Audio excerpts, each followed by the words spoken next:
go see this movie. Here's why.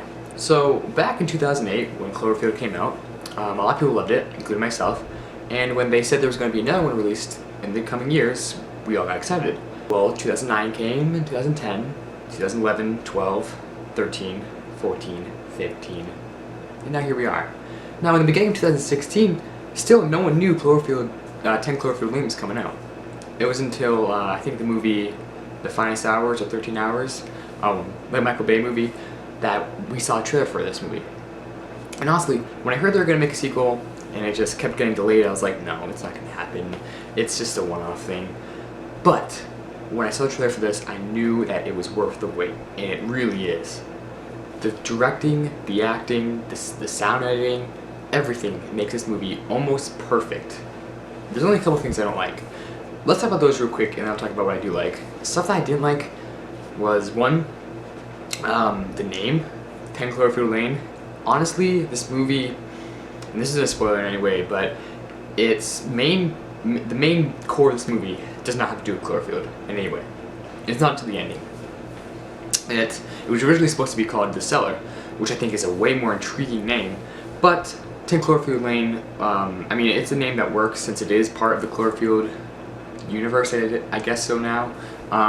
But I think they just stuck with Cellar and then added the ending that I will talk to you guys about. But if they just added that in the end, I think it would have made the movie a little bit better.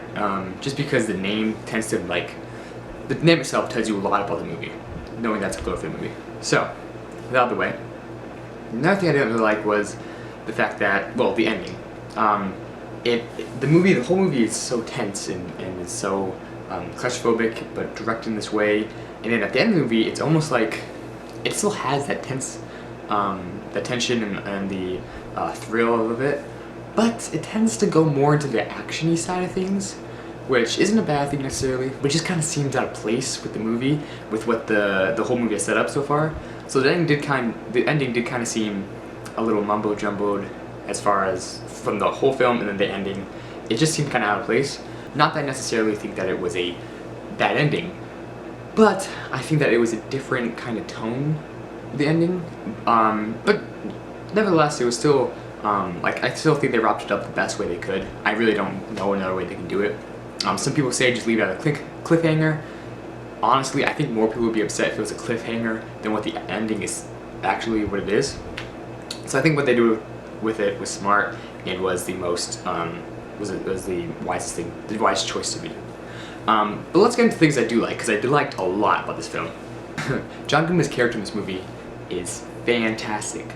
We haven't seen John Goodman in a while. Well, we saw him in Monuments Men, and he was good in that, but like, his last great movie wasn't for a while. I mean, but Big Lebowski, I like him in Monsters Inc. He's my favorite voice actors. He just has a nice voice.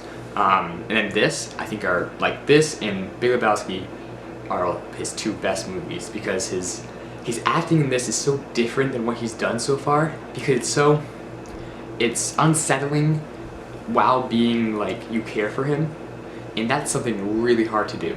To have someone that you feel a little creeped out by, but you also totally understand where they're coming from in some ways. So he totally nailed this performance. If just him, if that's the reason you're going to see the movie, it's totally worth it. Mary Elizabeth Winstead, she did a great job too. She always does. I love her as an actress, but I mean, she had to play this smart character. A lot of times these movies where they're confined and they have to make smart choices, a lot of the characters just don't. In this character, she makes some, this movie, she makes some great choices where you don't even see them coming. They set up a lot of great plot points throughout the movie that really pay off, little hints and details. No, I don't think a lot of dialogue is wasted in this movie. It's all relevant, so that's another great thing. The script, the script is just fantastic. It feels realistic. It's what you'd expect if this was actually happening. Another thing is the directing. The shots in this movie, the way they're presented is so, like I said, tense. This movie, you're gonna go into this movie and you're gonna be tense. You're gonna be a little claustrophobic at times. They have this great scene in the vents of this bunker. Such a great scene. It got me gripping onto my seat. Fantastic. I forget the other actor's name, but his character, the third of the three, not a bad character. He's a great character, very likable guy. But they spent more time on Mary Elizabeth Winstead character and John Goodman's than his, so he was kind of the third wheel almost, which, but I mean, for third wheel, he still did a great job, and his character is still interesting and intriguing, so he still has that going for him. So overall, 10 Cloverfield Lane is probably one of the best thrillers I've seen in a while. It feels like it has homages to The Shining and to Psycho, and I think this is going to stand with those as one of the greatest of thrillers. I really enjoy this movie personally. I'm sure you will too. I definitely go see it. It's not worth it watching in IMAX necessarily, but I definitely think it's a theater experience to have, just because of being in a theater where it's dark and being around that atmosphere. I definitely go out and see this. So overall, just the only things I didn't like about this was let me know what you guys thought of the movie. I love talking about movies. If you liked it, if you didn't like it, what you did, what you didn't, comment below and let's discuss it a little bit. Anyways guys, thanks for watching, and I'll see you next time. Alright, bitch.